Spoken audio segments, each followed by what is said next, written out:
I said to myself, I gotta find a way out. Recovery is possible. You can live a full life again, despite your bipolar diagnosis. Let's do it. You can live fully again.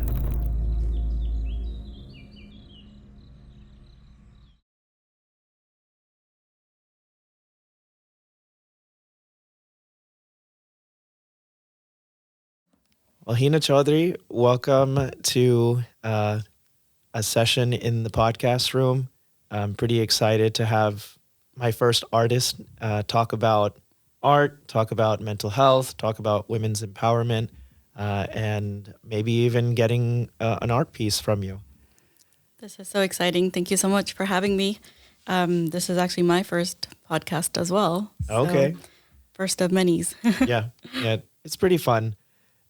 So Hina Chaudhry is a self-taught artist specializing in modern Islamic art. She began her artistic journey. Oh, you said artistic, not autistic. That's what I misheard earlier. She began her artistic journey during a transformative phase in her life, using art as a medium to discover her true self and connect with the changing world. Her work is deeply personal, serving as a way to stay grounded and present while reflecting her evolving experiences. Through her art, she hopes to inspire and empower others, offer a unique form of therapeutic art, and then also empower those who feel maybe a little broken through life and using art as that tool. So my first question is, tell me about this changing world and this transformative phase in your life that led you to this wonderful world of art. So I think that what really affected me was my perception of what life should be versus what life came to be. And I was very confused at a point where I thought my life would be a certain way, but it just didn't happen that way. In 2012, I got married and I moved away from my family from Virginia to Houston. And it was a very big challenge for me because not only is a different area, a different climate, and just being away from my family for the first time ever. Houston's a pretty harsh climate to adjust to. It really is. You never really adjust to it. Yeah, I'm not really into humidity. But yeah, it was very tough for me. Okay. And I decided to paint because it was something that I always did when I was younger. It always provided comfort for me. And I feel like I just had a calling that, I should do Islamic art. And that's because of your Muslim upbringing? Yes. Okay. And this is the first time I've ever done Islamic art. I've never done it before. Growing up, I was, doing random drawings and coloring books and things like that. And I just feel like it was just a calling. I don't know how else to explain it. You mentioned earlier that because of these major changes in life, coming into what seems like a situation of uncharted waters, that you fell into a depressive state. My curiosity is, why art? Why not something else? You started by saying that's something you were familiar with, but why did you turn to art in this transformative phase in life? And how did art help you then? And maybe how does art continue to help you today with your mental health? I think I chose art just because it always provided comfort to me growing up. And I was searching for that level of comfort. And I do feel that I not only enjoyed it, but I was good at it. And that alone, gave me some, it boosted my self-esteem, made me feel better about myself. And that really helped my mental state as well. And you mentioned that not only is it something that's helped you, but your followers on social media, the people who commission you for artwork, they've mentioned that they have found similar inspiration. Um, I guess what messages do you have for folks that are considering art as a therapeutic avenue, like the way that you did? My advice would be to just do it. Don't Mm, think too much into it. Just, find art materials, whatever materials they are. Art materials honestly could be anything. It doesn't have to be the most expensive or the most professional paints and brushes, but just do it. hmm. Even if you just have like a piece of paper and a pencil, just do it. Yeah, that's cool. I suppose just start with a paper and pencil. And when I did that, instead of drawing, I started writing. And that has been my form of expression. And even at BP Harmony, I do a lot of writing. And Hmm. in people don't read, that's okay, especially in mental health, illness, it's difficult to read. So I've started recording audio. But all of these are forms of expression. And I appreciate the work that you do. You've got some beautiful pieces here beside us. And also, when the first time I met you, there was this desire to be an artist, but to also democratize knowledge of art, knowledge and skill of Islamic art, and then popularizing this idea of using art as a tool for emotional relief, for improving mental health as a form of therapy. And while you're not a therapist, you've used this for yourself, and you've started, getting out there and talking to people, and you want to do that. So I want to turn the conversation towards art, talking about art, and starting with a big one, which is, what is art? What is art to you? And then I'll drill down with some more specific questions. So, art to me is self expression. Art is a very personal thing, and the more expressive you allow yourself to be, the more impactful your art will be, not only for yourself but also your followers as well. And that is what makes it so impactful, is just allowing yourself to be free without any judgment, without any sort of checklist you need to follow, any rules you need to follow. Just be your true self. Mm-hmm. And that is what I try to do with my artwork. I am not a professionally taught artist. I don't consider myself a calligrapher. I've never studied the art of calligraphy. So I am self-taught in every aspect of my art. And that alone allows me to teach this to others in ways that I learned on my own. Mm-hmm. Also, just proving that if I can do it, anyone can do it. Mm-hmm.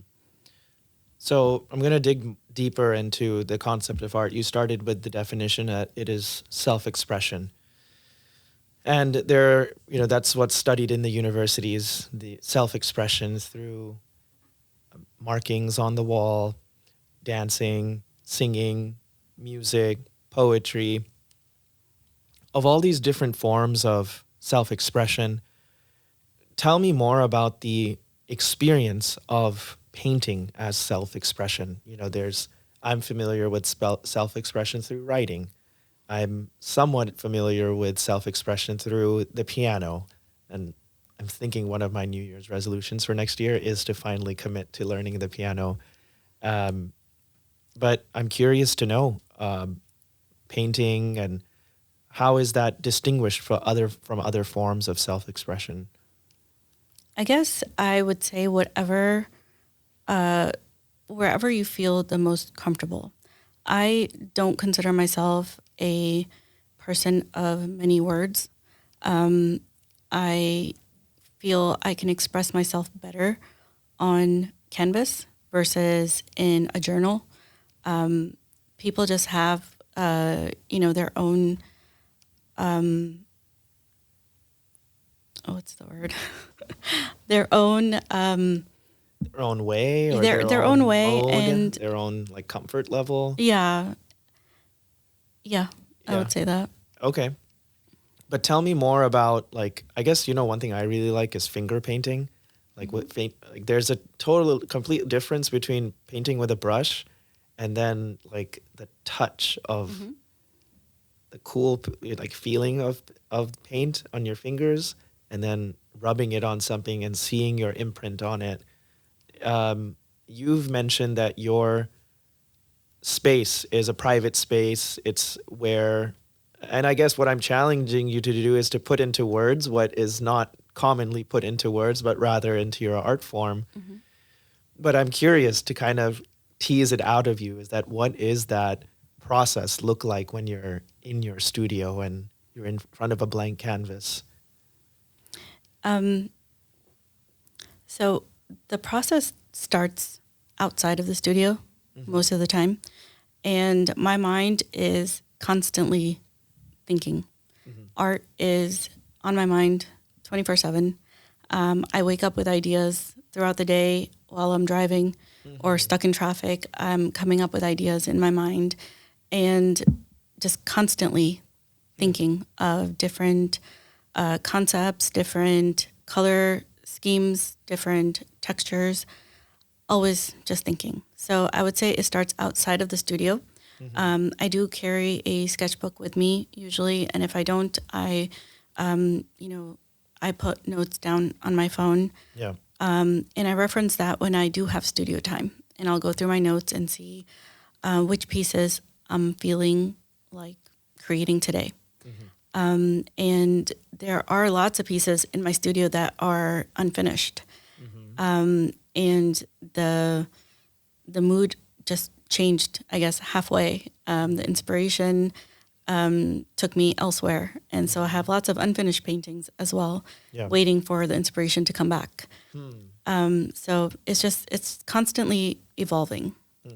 Tell me more about inspiration coming and going, and then the constant, it seems like there's a bit of due diligence that you do because it's your passion, you're thinking about it, you're researching it, you're spending probably a lot of time just looking at different nuances that the average person doesn't look into. But also tell me more about this almost fleeting kind of moment of inspiration. It's actually very challenging, especially when I have commissions to do. Hmm. When I'm creating my own artwork for my own gallery, for my own exhibitions, Mm-hmm.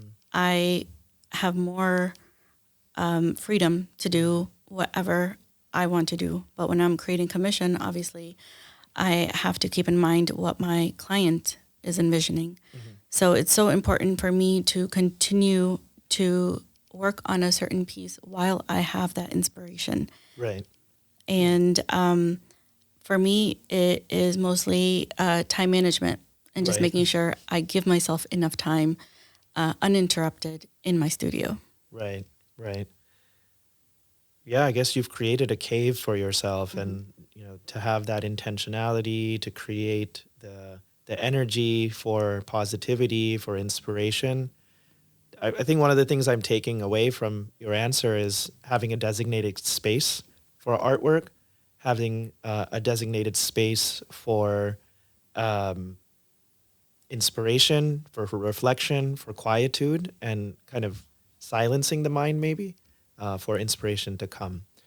And I suppose for folks who are listening and struggling with mental health, with depression, bipolar disorder, and even as common things as self esteem, one of the things I'm taking away is having time for yourself and looking inside, looking internally, and then see what form of self expression comes out. For you, it was painting. For me, it's music and writing. And for others, it could be something else. But we're focusing on on painting today. Um, so I think we made some progress in art, and some say that there are rules to art, and some say it's in the beauty is art is in the eye of the beholder. I don't think that debate will ever end, but I think a more pointed question where we could make some more progress is what you mean by Islamic art. And I'll preface this by saying that I attended a college lecture once where a professor defined Islamic art, and I had huge problems with the way that professor defined it. So I might challenge you, but I'll begin by saying, what do you mean by we get a sense of what you mean by art, So what do you mean by Islamic art? Islamic art is art that has an underlying Islamic theme, whether it's through the text, Quranic text, or whether it's through Islamic landscaping, and there's geometric patterns in Islamic art as well. Mm-hmm. So anything that has that Islamic theme Mm-hmm. and that messaging behind it. Do you have to be Muslim to do Islamic art? That's interesting. I guess if the message correlates to Islam, Mm-hmm. I would say that that art piece is Islamic in nature. Mm-hmm. So I don't think you necessarily have to be a Muslim to create Islamic art. Right. The art itself just needs to have that Islamic theme. Yeah.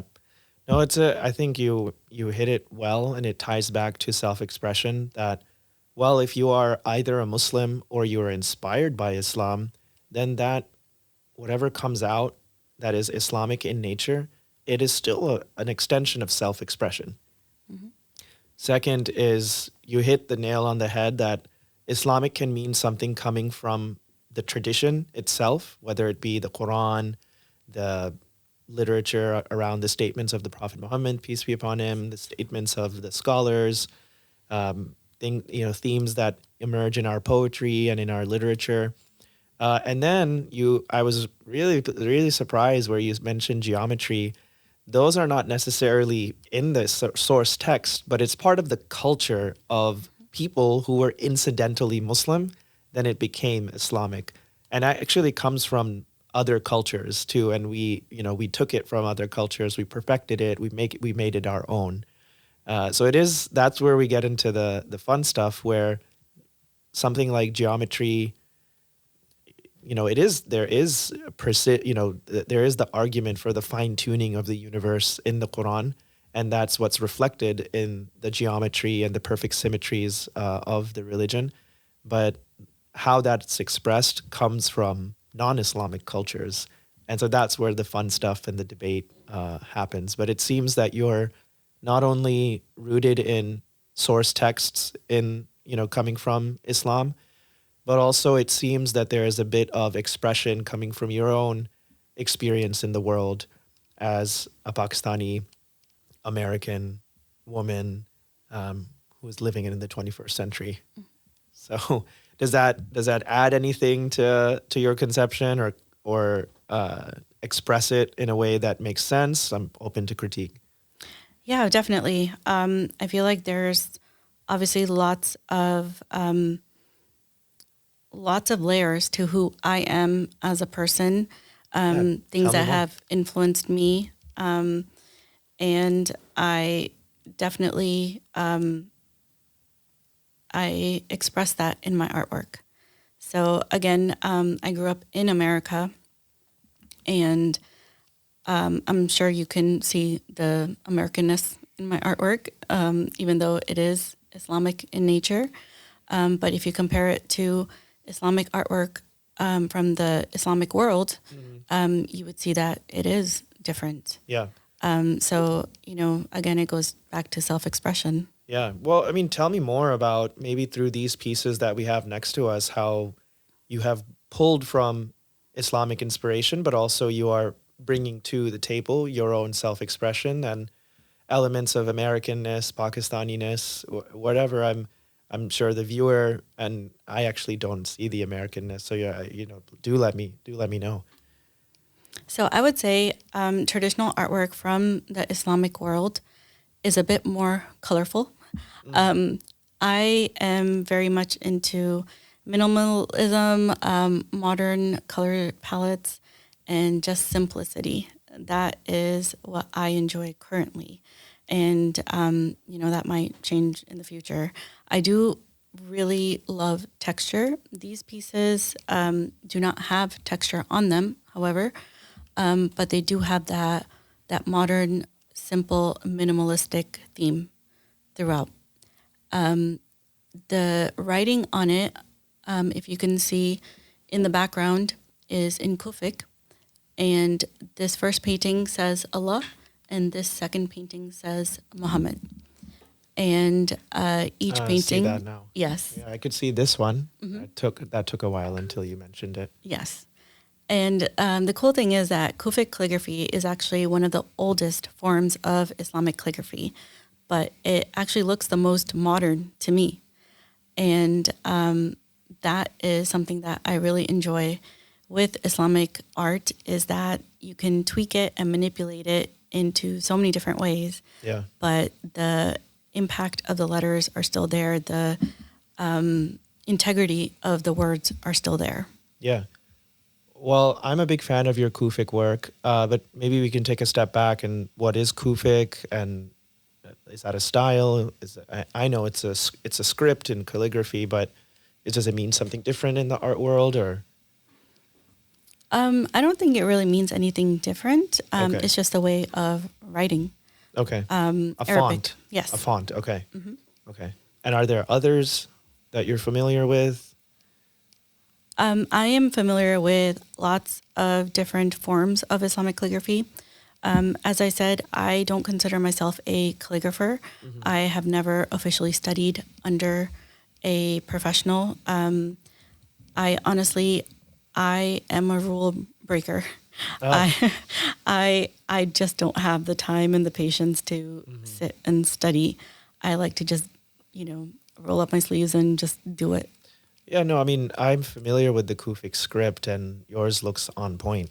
But I'm the untrained eye, I suppose. So maybe someone with formal training would have, would find the small things. I don't know. Oh, absolutely. But nonetheless, it makes a strong impression on me. And now that you've mentioned minimalism, simplicity, I can see that in the art piece.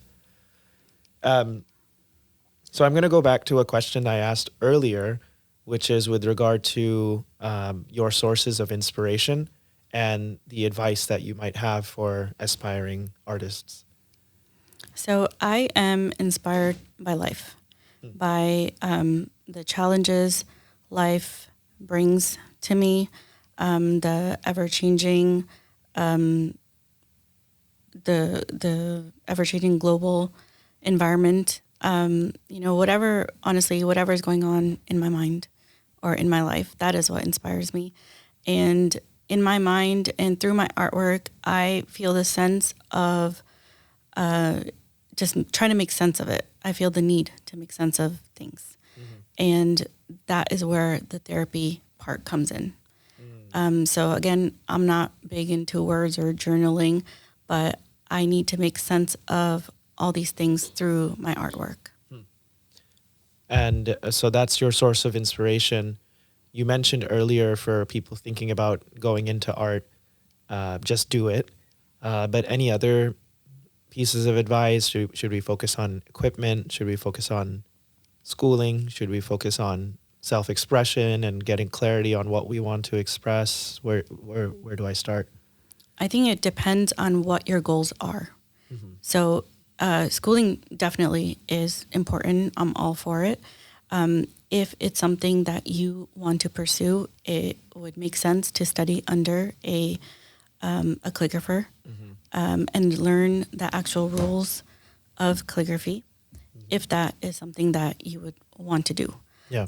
For me as an artist and the types of classes that I teach my students, I teach without following any rigid rules. Again, I don't consider myself a calligrapher, so I don't have, the skills to teach them a certain way, but I just teach the way I do it. Yeah.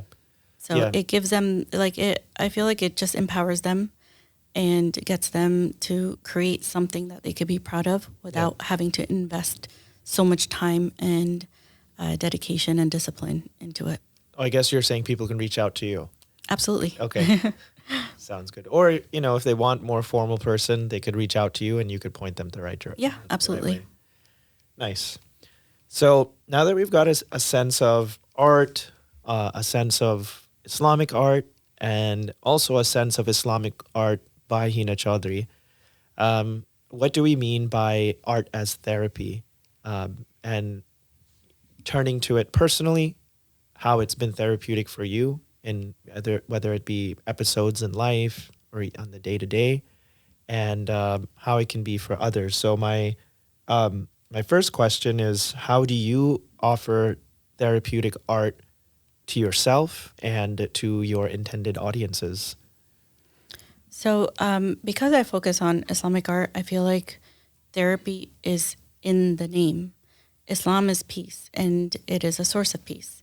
So, creating artwork that represents the word of God, and just thinking about the depth and the meaning behind these phrases and words is a huge source of peace and well-being and mental clarity. And now mixing that with the actual steps of creating the art, I feel like that's just a winning system. You really can't go wrong with that. And so seeing that that is like intrinsic in the meaning of Islamic art, how has it been therapeutic for you?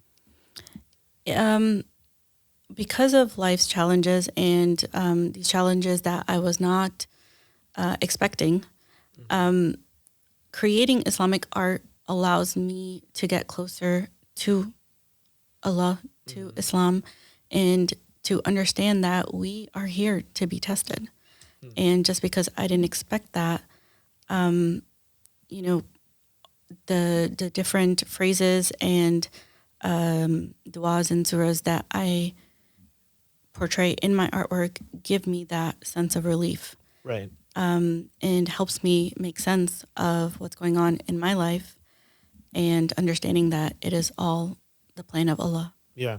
Yeah. And for the viewer, what Hina is referring to is this belief that Muslims have that, our approach to human suffering and suffering in this life is that these are not surprises to the divine, but rather obstacles and opportunities for us to get closer to the divine, to struggle, to exercise patience, to cultivate certain virtues, and to be refined in the process of doing so. But I'm going to push further and ask, well, let's say, for example, you're not in a good state. You go into the studio and magically you come out and you're in a better state. Like, walk me through what happens for you personally. So I would say that in order for me to walk out in a better state, I need to be left alone. Now, I have a beautiful child that depends on me for many things. And earlier in my career, I actually would put him to sleep and either wake up at 1 or 2 in the morning to do my artwork, or I would just stay awake after he falls asleep and go to sleep much later myself. So just having that freedom to do what I need to do without worrying about being needed elsewhere, that allows me that mental clarity. Okay. So just having time Time? to yourself. Yes. And then the magic happens in there. It's nonverbal. It's something in between the mind of Hina Chaudhry and the canvas, and something happens I mean, what I like is expression through omission. Like, I can see what's happening, but it's in my mind so far. And I think we're demonstrating it well for the viewer as well, that, or for the listener, that just experience art for yourself and see the aspects for it. So how then do you plan on offering this to people as well? I know you've mentioned wanting to create online courses, putting up videos like this one. So just maybe get like a 101 from Hina Chaudhry, artist who's offering therapeutic art. How do you imagine offering this to people? So I have actually been teaching for a while now. Oh, I offered classes at the different masajid throughout Houston. I've actually traveled outside of the state as well for art classes. And I would say, I guess, the last couple years, I've just been preoccupied with other things, and I haven't had the time to dedicate to my art classes.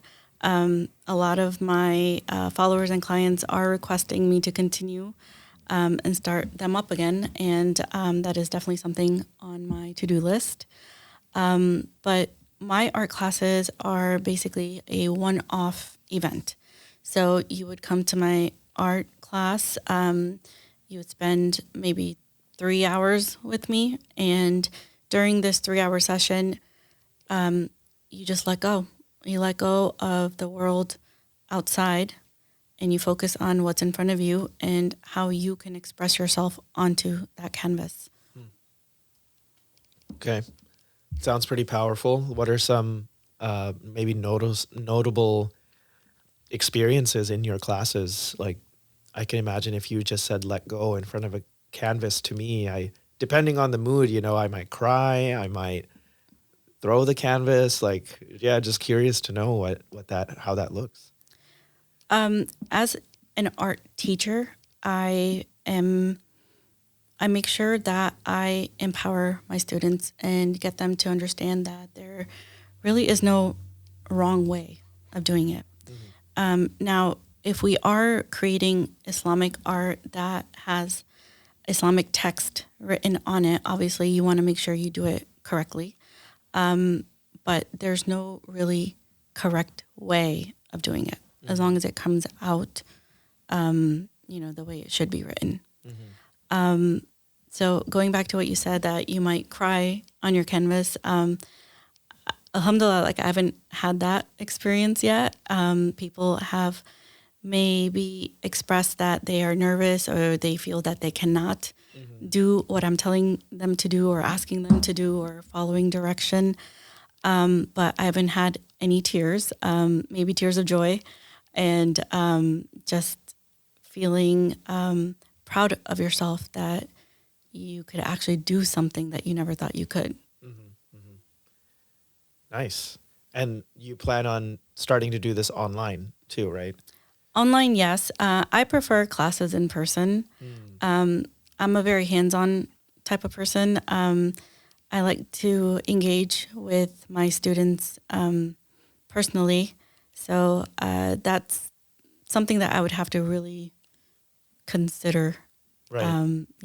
allowing myself to use a different platform that I'm used to. Right. Right. Well, I would want to take one of your classes, and if it's online too, that way I can kind of record, but that's a sidebar. You also wanted to talk through women's empowerment, especially using art as a means for women's empowerment. So you wrote here, Hina's journey as a self-taught artist is a testament to the empowering potential of art. By embracing her passion for modern Islamic art, she has used her craft to navigate her own personal challenges, redefine her path, and connect with others, demonstrating how art can be a catalyst for personal and collective transformation. Her work serves as an inspiration for women to use their creativity as a source of strength and self-discovery. Tell me more. So for me, the past 12 years, I've been doing this for 12 years since I got married. A lot has happened since then. And the people closest to me and the people that have been following me since my journey began have learned that throughout this time, I became a divorced single mom. And so Pakistani, and add artist to that. So yeah, it's not something that you hear that often. It's a bit unusual, and I think people see me as someone that, amidst all the chaos, the confusion, the heartbreak, the stress, I still searched for a way to not only express myself, but also to soothe myself. and spread positivity and contentment through my art. Yeah. Yeah. And I mean, that's number one, it takes an immense strength to be able to do for yourself, but it takes vulnerability and courage to put that message out there. And I know you've mentioned that vulnerability is, it is a very kind, like, I think I've gotten used to talking about mental health, very, very comfortable about it. I'm like, yeah, bipolar disorder, what? And like, people are like, right. So my message to folks is like, no, I want to be able to talk about mental health the same way people talk about diabetes, the same way people talk about blood pressure and getting stents in their heart. And like, it's almost like a plaque on the wall. It's like, yes, I have 5. And like another person's like, I have 8. But, you know, what message do you have for women that find themselves in precarious positions that you've been in, and a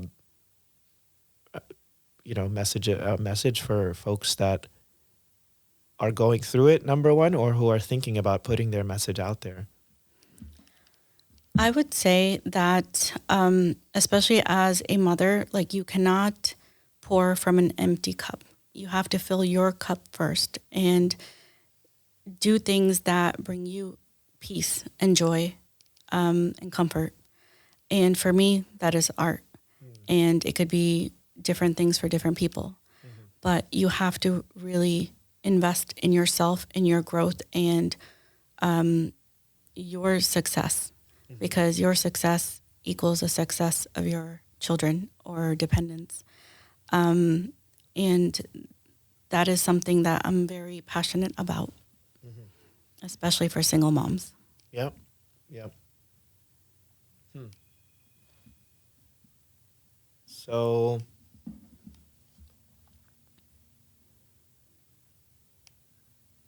I guess what I'm thinking of is like,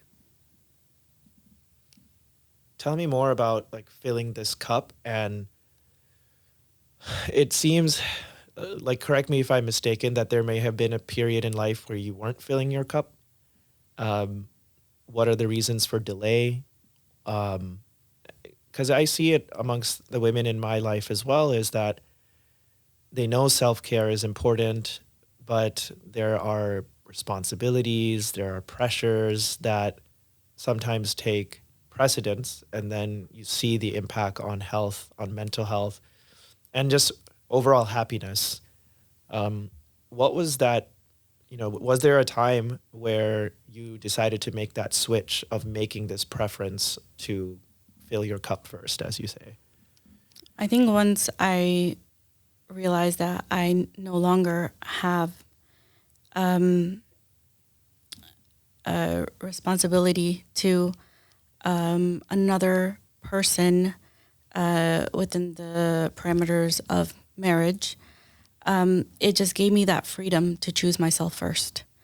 And my message to all girls and women who are married or looking to get married would be to always choose yourself first and not do what I did. Always fill your cup first. So, a lot of times we get, pulled in different directions, not only, through the duties of a wife in Islam, but also our cultural projections. We think that we need to act a certain way, and we are judged accordingly. And as someone that grew up in America, I still was given that that cultural awareness and pressure. And I somewhat regret not putting myself first in the beginning. But, alhamdulillah, things, whatever have happened for the best. But I want to make sure that other girls realize it. Thanks for that. I can imagine that there's a lot of commentary that comes when you say something like that, but we'll leave that for another conversation, because it's a balance. It's there is a need for self-care, for self-love, and then there's a place for making it work, compromise, relationships, all that stuff, and maybe we'll have Sarah Ali in here again and Sure. have a have a chat with you and Nazia and Sarah. Um, so we've talked about your background, therapeutic art, women's empowerment. I'm curious to commission you for an art piece, and would love to just see how you take in clients and talk to you about what I have in mind. Um, and so yeah, what is? I guess we'll just look into what your onboarding process looks like by telling you what I have in mind. Yeah, absolutely. The way it starts is basically I ask my client to just walk me through what their vision is, what they want in their personal art piece, because this is one of a kind. It is completely customized to your style, to your desire, and your vibe. So Yeah, whatever you are feeling, whatever you want portrayed in this artwork, yeah, that would be my commitment to you. yeah. So I guess I'll start. So I'm a huge outdoorsman, and even for my work in the mental health space, I make the outdoors a big part of the healing process. So, nature being a source of medicine, a source of healing, is a big motif in my content and a theme that has provided me nourishment personally and something that I feel very passionate about popularizing as well. I have some land where I have the intention to build a farm, but the thing that's so beautiful about the place are the birds, the stars. Like I can actually see shooting stars like every 2 to 3 minutes, and you can hear at night. You can hear coyotes. You can hear warthogs. There's snakes. There's my dog, and in the future, hopefully, God willing, there will be chickens, goats, a cow. There's a pond where you hear frogs at night. So animals are another big source of like joy for me, and I want a reflection of this love that I have for the outdoors through an Islamic work of art. And I was reading Surah Qaf verses 6 through 8.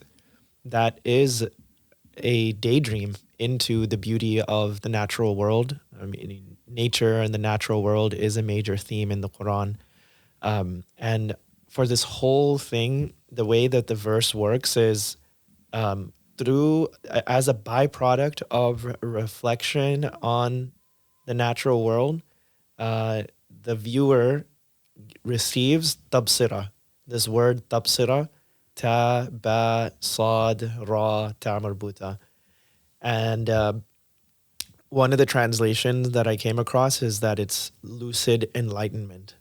And that through reflection on the natural world, one reaches this state of lucid enlightenment. And I was like, when I read that, I was like, whoa, like that's what's happening. Okay, I guess that's what I'm trying to do. Even with BP Harmony, it's like you have mental illness, and like you said, you can turn a bad situation into something, the challenges, the changes in life, into something that leads to our like happiness and freedom and ultimately for me it's enlightenment. So I think a piece that centers around this word and the maybe the verses that revolve around it, primarily the ones before that talk about nature. But I'll stop there. That's quite a bit, but that's the idea so far. That is very interesting. I to get a better idea, I would have to go back to the text and really get a better understanding of the text. But while you were speaking, what was coming to my mind was the different colors that you see out in nature. Mm-hmm. And I was thinking of more earth tones. Mm-hmm. And is that something that you were envisioning as well? Yeah, Okay. yeah. The only hard part is like I don't. The thing is, I'm so biased towards certain colors, but I want to give you that creative agency to wow me. Okay. Really, yeah. Challenge accepted. Okay. And as far as the word Tabsira, is this, do you want just the word Tabsira or do you want any other part of Suragaf? You know how certain calligraphy pieces, it's like the whole passage, but the one word is like the main word, and the smaller passage is either presented uniquely, right? Above it, below it, snaking through it. Um, I'm much more of a traditionalist. I would want to mimic things that look like traditional art pieces with your flavor, with your touch. And I'm a big fan of your Kufic script. Um, but I don't want to color your the way that you're thinking, because I think before doing the final piece, you might do some mock-ups, or you just kind of go in there and do the final piece. So, because all of my work is done by hand, I don't usually do digital pieces. I do sometimes put together a very rough sketch of what my idea is, just to give you an idea of where things will be placed and what the piece will look like in regards to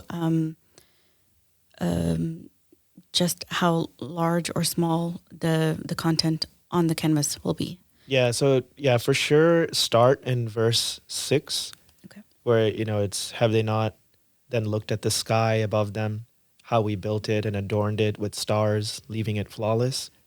Then verse 7 is, as for the earth, we spread it out and placed upon it firm mountains and produced in it every type of pleasant plant, all as a lucid enlightenment, and a reminder to every servant who turns to God.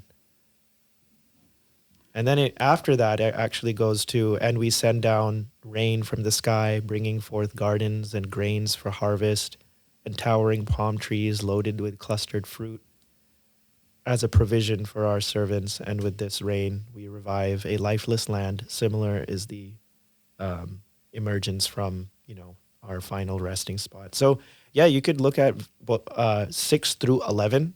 Those are the verses that you could look at for inspiration, and center it around the word tapsira. That is beautiful.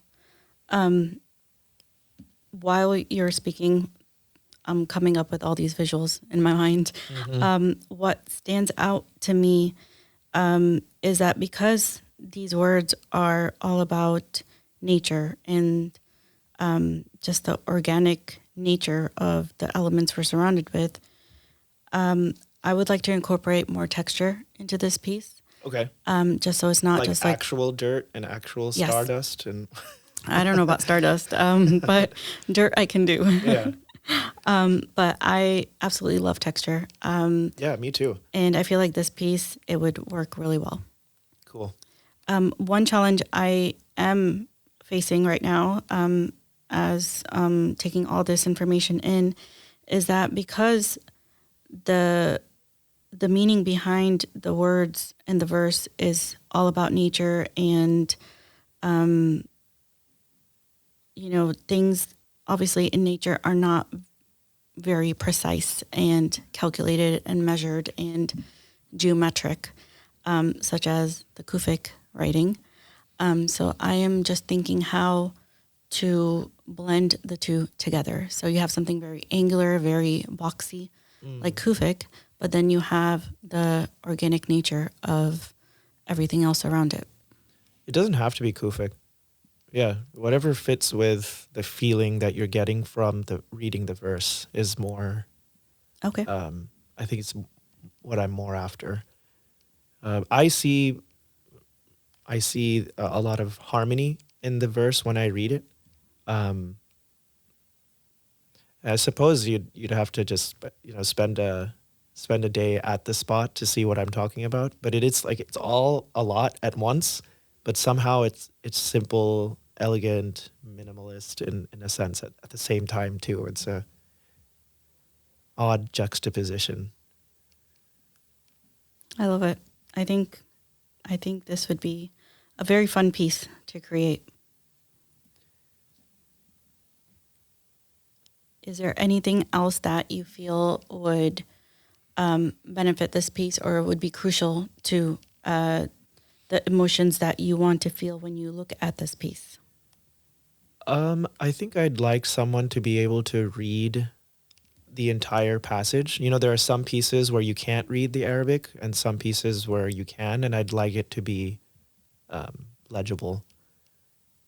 Because some of it can be very difficult to read, and so yeah, Okay. I'd like someone to be able to walk away with it and being able to read it. And Okay, absolutely. Yes, that is very important to know. Most of my pieces, I do prefer them to be able to be read easily. There are some pieces where it's very abstract that you have to kind of be told what is what, and then you Yeah. realize, oh, that's what it says. I see it now. I see it now. Yeah. But that's definitely something that I can focus on for your piece. Cool. What does a timeline look like for a piece like this, or even for a client? What are your typical timelines? So earlier we talked about inspiration, right? Yeah. So my inspiration is not on a schedule. So it comes and goes. And I want to give you the creative space to find when inspiration strikes. I appreciate it. So for commissions, I tend to ask for 4 to 6 weeks, depending Okay. on which, like where I am in life in general. Because we have some vacation days coming up, I think I'll have a little more time to spend in my studio. Right. But I would ask for at least 4 to 6 weeks. Yeah, it could be a New Year's thing for me. Sure. Awesome. Well, we're running out of time. Is there a final message that you have for the viewer, for your followers, that you want to sign off on? There's a lot of things that we talked about Lots of today, things. so much, and it was a well integrated conversation, I feel, and you answered the questions really in a astute and well thought out way. So I appreciate it. As you can tell, I like talking about art. I can't say I know art, but yeah, and anything that you'd like to leave off with. I think the one thing that really creates a lasting impact is that we all need to learn to love ourselves in every aspect of ourselves, even the parts that need improvement. I really feel that once you start loving yourself, it's much easier to love those around you and give them grace, just as you would like for them to give you grace. So my message to everyone would be to start to love yourself if you don't already. Awesome. Well, thank you so much, Hina. I'm pretty excited about this art piece, and hopefully we have you on to talk about some other themes in the future. Inshallah, I would love to. Thank you so much. All right. Thank you, Hina. Thank you.